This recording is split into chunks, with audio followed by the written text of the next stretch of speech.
Deputy Presiding Officer, first of all, can I congratulate Russell Finlay on bringing this motion to the Chamber and for his speech, which was, as usual, absolutely first class. Can I also pay tribute to the work of Victim Support Scotland and for their ongoing efforts to support victims, but also to put victims where I believe they ought to be. Faisal Chowdhury said there should be a place for victims in the justice system, and I would put it to the Chamber and to the Minister that victims should be at the very centre of the justice system. And sadly, that is not the case. I have a post bag, as I'm sure everyone else does in this Parliament, and it's most often filled with people, sadly, who are feeling the blunt end of the injustice that victims often experience. Thinking particularly of a couple of my constituents who have been going through hell on the receiving end of antisocial behaviour that the police have said that they can do nothing about. And this kind of vulnerability that victims experience, and then the lack of help that they often receive, is at the heart, I think, of Victim Awareness Week. And, you know, when it comes to politics, I know we have heated debates in this chamber. We just had one before this member's business began. The truth is, there's a lot that actually unites us. And most of us, I think, are in this place, if not all of us, to promote the common good, because that is at the centre, I think, of our politics. That's what brings us into politics. And the way that we accommodate each other in debate is by listening and engaging. And I think listening is at the heart of the issue that we're debating tonight, because I feel as if you don't listen to people, you can't understand their experience, you can't understand what they're going through, and you can't understand what's motivating them. And ultimately, you can't understand what's in their best interests. And this lack of listening, this lack of consideration towards victims of crime, I think is one of the biggest problems we face in our justice system. Now, if the Chamber will forbear with me, if I might just very quickly refer to a personal experience. And I know that Russell Finlay could have dwelt on his personal experience, but didn't. But I hope the Chamber will forgive me if I do talk about my personal experience.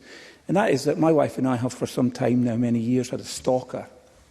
And I won't go into the details or disclose all that we've been through or the impact that it's had on our family life, but or on our children and our grandchildren and how they view even coming to visit our home.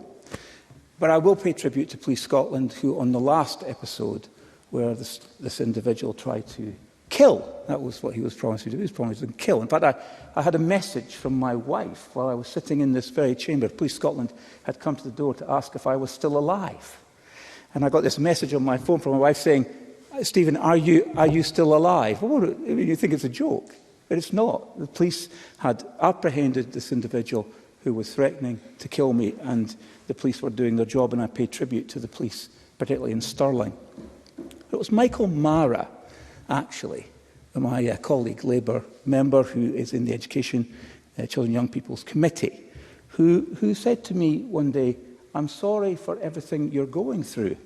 And I thought, that's an unusual reach across the aisle in politics, if he thinks things are tough for us politically. But it wasn't anything to do with politics. It was he had read a story in the Dundee Courier where there was a reported court case where my wife and I had been named in the story, and it was the court case of this individual who had threatened to kill me. I knew nothing about it.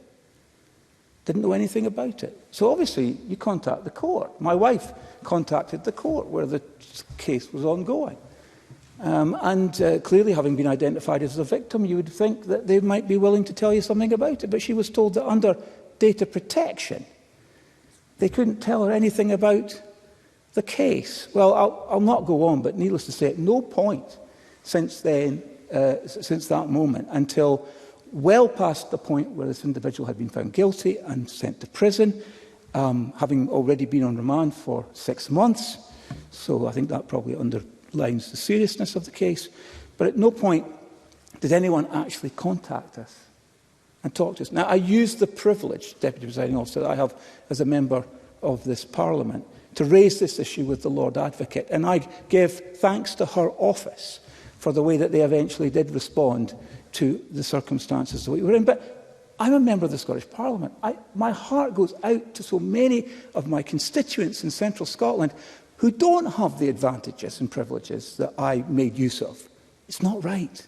It's absolutely not right that people in Scotland who are victims of crime are left so often on their own, vulnerable to the consequences of what has happened to them through no fault of their own. And I say again, is it too much to ask that victims be at the heart of our justice system?